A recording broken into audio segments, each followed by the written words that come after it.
No! No! No! No! This is what would go through my head when I used to work in a bookshop, and someone would come in and say, have you got any books on space? And I'd be like, yeah, just over here. They're all the same, and it looks like the art director has locked himself in the office with a gun in his mouth and just going, I've just given up on life. I mean, it's just so bad.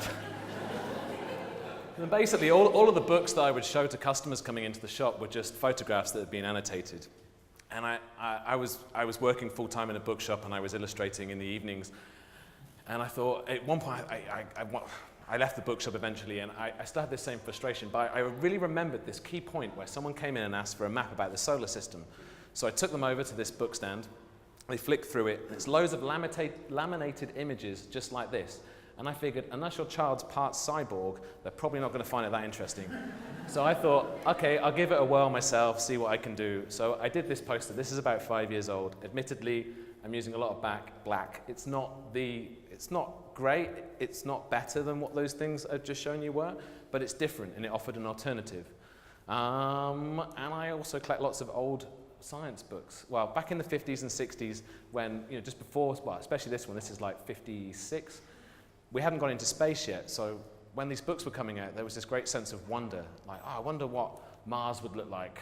But that's nothing like that. Well, the moon doesn't anyway. And there's some sort of boobs. These just have this great sense of fascination. There's no photographs, just these beautiful, beautiful drawings. And I thought, isn't it a shame that this sense of wonder artistically has sort of died with space? And I was given this book by my publisher, actually, and it's this Japanese book. It's complete chaos, but it's incredible. Every page is different. This is about how long it would take to get to the moon via various forms of travel. This is if you were to fly to the moon with your wife or husband, depending on your gender, how long it would take to get there and how many kids you're likely to have by the time you come back. These are some of the aliens that might invade. I mean, wow, these are pretty freaking cool. But these aren't from space. These are from my private collection. I really like cats, especially this guy on the left. And I also like drawings of cats as well as photos of cats. But I really like when people get creative with their photographs. I just literally, every time I look at this, it makes me feel such joy. And I also like ceramics of cats too. And I also like it when cats look through their family albums. So just to get started, I have a character called Professor Astrocat. And he's a cat in a spacesuit. See what I did there? Took space and cats. Yeah, take two things you like. But originally, Astrocat was actually a design for a record label for a job that never went anywhere. A guy asked me to draw a cat in a spacesuit for his record label. I did all the work, I sent it off, I never heard anything back, and needless to say, I didn't get fucking paid. But I did this drawing and I made it into a print and it sold well, and Magma turned it into a bag, and I kind of left it for a very long time until I got stuck for an idea to do some wrapping paper for my publisher, Nobrow. And I thought, I'll just resurrect this old character and redraw it, and maybe I can make some wrapping paper. So I made some wrapping paper, and surprisingly, it sold quite well. And it was around this time I'd been talking to my friend Dominic, who is a... that's not really Dominic, everyone. It's not really him. That's Dominic. And actually, just funnily enough, that Nutella bottle is just a normal Nutella bottle. He's just the size of a Savanian family. But he's surprisingly enough, he's very, very clever, and he's also has a PhD in physics. He works in Vancouver as a he works on quantum computers.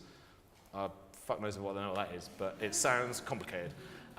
Anyway, he's amazing at explaining things to people, things that are very difficult. He's explained quantum computing to me numerous times, and for about 20 minutes, I think I had it. And I asked him one Christmas if he'd like to do a book with me. So this is how this came about. And one of the things I wanted to take from the old science books that I showed you earlier on was this 4-color print process. So the actual color breakdown for the covers are like this. The whole book is actually printed in 4 spot colors. So it's pink, blue, yellow, that's really yellow, and purple. And then if you build them all up and play around with them, you then get the finished cover.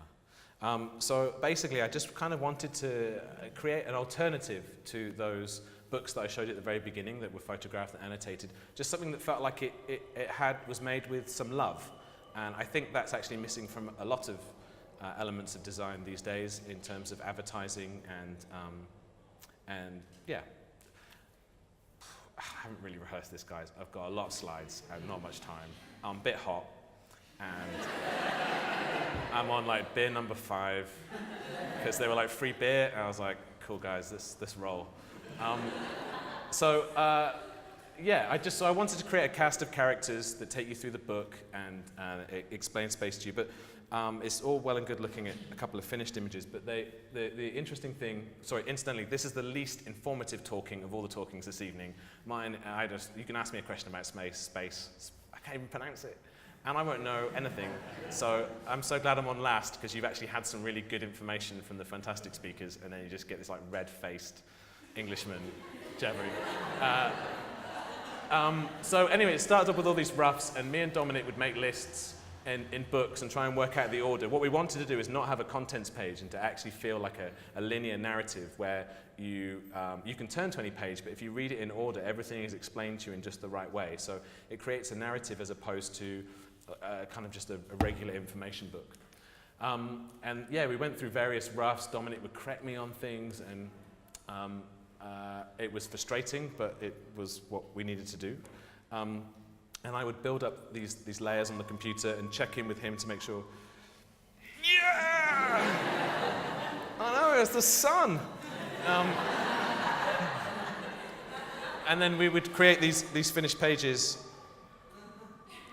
Where do you reckon it's going? Is it going towards Whitechapel or Dalston? We don't know.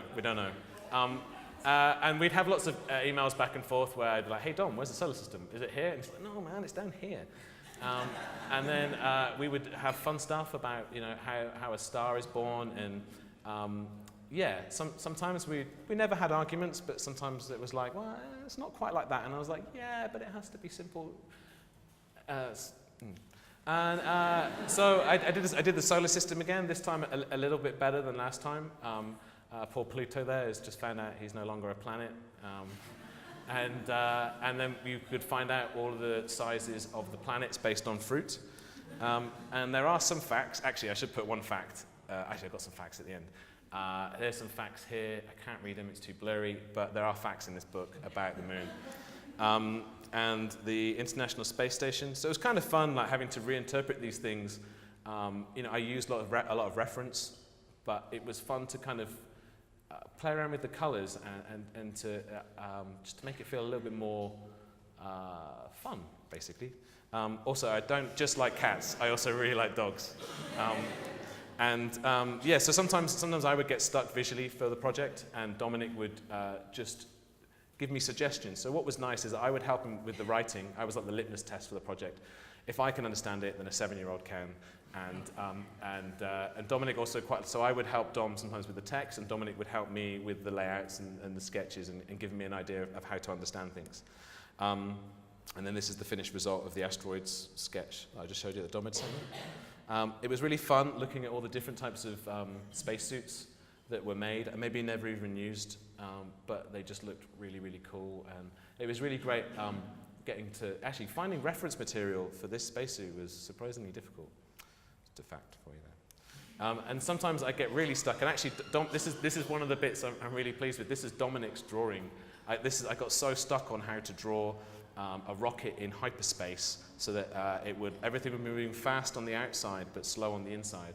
So Dominic sent me this sketch, which really helped, and then I literally took it literally and put it into the image, which was really nice. It's nice to have a collaboration where we share, and it's not just a one-way street. And then the book got published last October. We incredibly sold 10,000 copies in the first 5 months, which is genuinely jaw-dropping for me personally. It never sells anything. And anyway, it's been translated into 9 languages now, which I think 7 of which come out later in the year, and the others come out later next year. And then from that, I redesigned some brand new wrapping paper based on the previous one, using all the characters from the book. Never let an idea go to waste, guys. Just keep digging. Yeah. Saves on thinking, I tell you. And then they were in space, and then I thought, what could I do for the other one? I don't know, I'll put them on a planet. Yeah. That'll throw people. And here's some facts, just so that there's something informative in this talk. We are all star people. Our bodies are made up of atoms that were created in the core of a dying star. You can see Earth from the space station. Don't know if you know that. You can. The word galaxy comes from the Greek. Oh, I can't. Anyway, but you can read that. You got it. You got the gist. And also, I thought this was really cool that fire burns as a circular flame in zero gravity. Oh, I didn't know that. And then he's real. Well, he's not real. There's no one inside of that, guys. Don't be silly. But my friend Felt Mistress made a physical copy to go along with promoting the book, and hopefully from there we can make more informative science books for children with love. Thanks very much for listening to me.